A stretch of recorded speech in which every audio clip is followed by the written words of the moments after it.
Hello नमस्कार दोस्तों, स्वागत है आपका हमारी चैनल ज्ञान बढ़ाओ पर।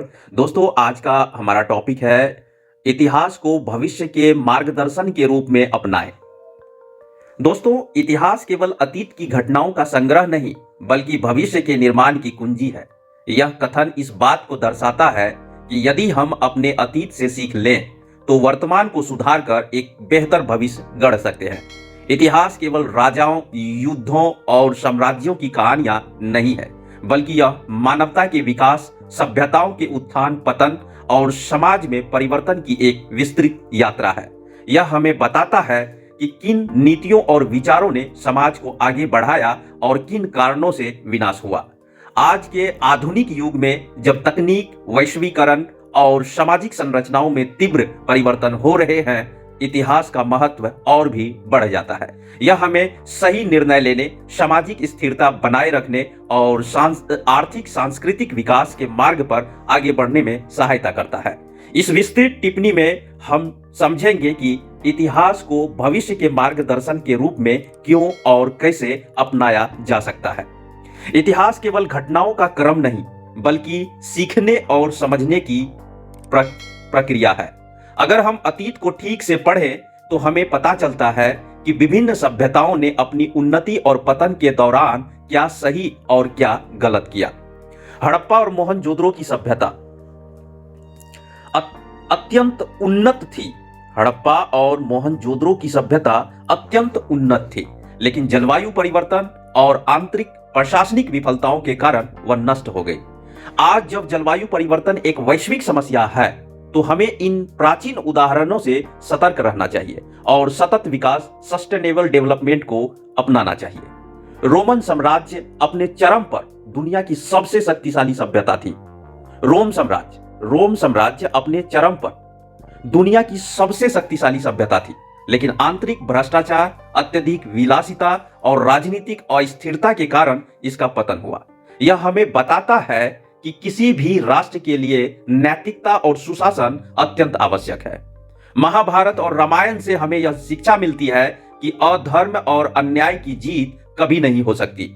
विश्व युद्धों 1914 से 1918 और 1939 से 1945 ने दिखाया कि जब राष्ट्र अति विस्तारवाद और शक्ति के दुरुपयोग की ओर बढ़ते हैं तो विनाश अपरिहार्य होता है। इसलिए आज की दुनिया में शांति, कूटनीति और वैश्विक सहयोग को प्राथमिकता दी जानी चाहिए। चाणक्य ने अर्थशास्त्र में सुशासन, कूटनीति और आर्थिक प्रबंधन पर जो सिद्धांत दिए वे आज भी प्रभावी हैं। उनके अनुसार एक आदर्श राज्य वही है जो अपने नागरिकों की भलाई को सर्वोपरि रखता है। आधुनिक शासन में भी पारदर्शिता, भ्रष्टाचार मुक्त प्रशासन और नागरिक हितों की रक्षा आवश्यक है। अशोक ने कलिंग युद्ध के बाद अहिंसा और बौद्ध धर्म को अपनाया, जिससे उन्होंने एक मानवीय शासन प्रणाली की स्थापना की। यह सिद्ध करता है कि सख्त युद्ध नीतियों के बजाय सह अस्तित्व और सामाजिक कल्याण को प्राथमिकता देना चाहिए। इतिहास हमें बताता है कि आर्थिक उन्नति कैसे होती है और किन कारणों से आर्थिक संकट आते हैं। प्राचीन भारत सोने की चिड़िया कहलाता था क्योंकि यहाँ मजबूत व्यापारिक नेटवर्क था। सिल्क रूट और मसाला मार्गों के माध्यम से भारत वैश्विक व्यापार में अग्रणी था।